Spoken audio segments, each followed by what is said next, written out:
coming up to another day of Tesla Shorts Time Daily, episode 478. Patrick here in Vancouver. It's May 20th, 2026.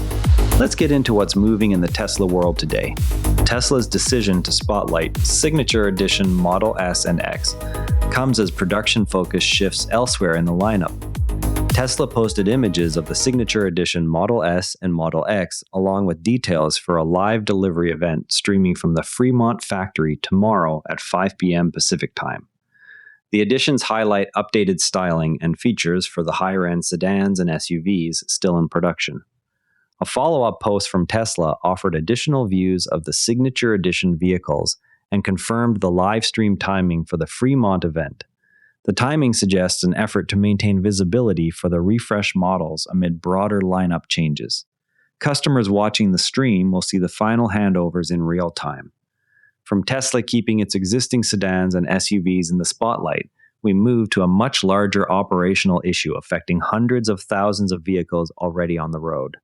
Tesla issued a recall covering more than 218,000 vehicles over a rear-view camera problem that could leave drivers without a clear view when reversing. The scale of the recall points to a widespread software or hardware fault affecting multiple model years. Regulators and owners will watch how quickly Tesla rolls out the fix. While recalls highlight hardware and software challenges, a separate incident shows how drivers are testing Tesla's advanced driving features in real time. An Uber driver reportedly fell asleep for 20 minutes while full self-driving handled the remainder of a highway trip. The event has sparked debate over how much trust drivers should place in the system during long stretches. It underscores both the capability claims and the ongoing questions around supervision. Questions around driver behavior with autonomy features echo another recent story involving owners pushing the limits of a different Tesla capability. A driver took a Cybertruck into Grapevine Lake specifically to test the wade mode feature and ended up facing charges for violating water safety rules. Another Cybertruck owner attempted to engage wade mode in a Texas lake and ended up with the vehicle partially submerged. The episodes echo each other and highlight real-world limits of the feature. They draw attention to how drivers interpret and test the truck's advertised capabilities. While some owners explore off-road limits, Tesla faces growing competition in more conventional segments. Illinois Governor J.B. Pritzker praised Rivian's upcoming R2 production in the state, and confirmed he reserved one as a Model Y alternative. The comments highlight growing state-level support for domestic EV manufacturing outside Tesla's existing footprint. It also signals competition for Tesla in the mid-size electric SUV segment. State-level support for rivals is one pressure point. Legacy automakers are also circling back into segments where Tesla has limited presence. Reports suggest Ford is considering a return of the Fiesta nameplate as an electric vehicle that could compete directly in the small car space. A compact EV at a lower price point would target buyers who find current Tesla models too large or expensive. The move would add another option in a segment where Tesla has limited presence. Even as smaller rivals re-enter the market, some reports suggest Tesla has stepped back from aggressive development at the opposite end of the price spectrum. Reports indicate Tesla has stepped back from aggressive development of the Model S, leaving room for Mercedes to target the luxury electric sedan segment. Mercedes is positioning its upcoming models to capture buyers seeking high-end features and brand prestige. The shift could affect Tesla's share in the upper end of the market.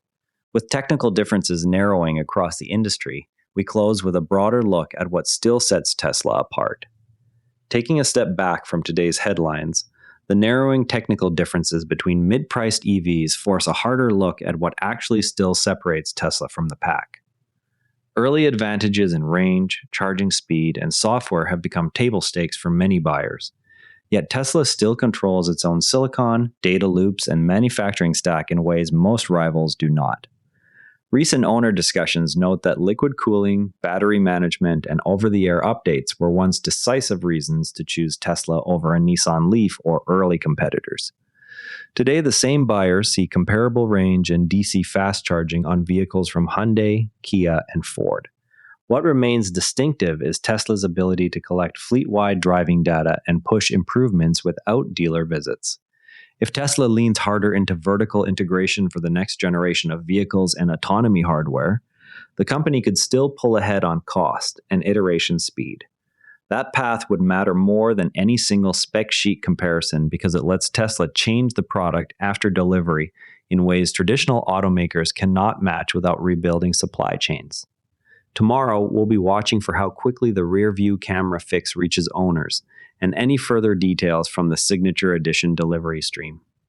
That's your Tesla news for today. TSLA closed at $0, price unavailable. If you found this useful, a rating or review on Apple Podcasts or Spotify really helps new listeners find the show. You can also find us on X at Tesla Shorts Time. I'm Patrick in Vancouver. Thanks for listening, and I'll see you tomorrow. This episode used AI voice synthesis of my voice. Editorial selection and analysis are my own.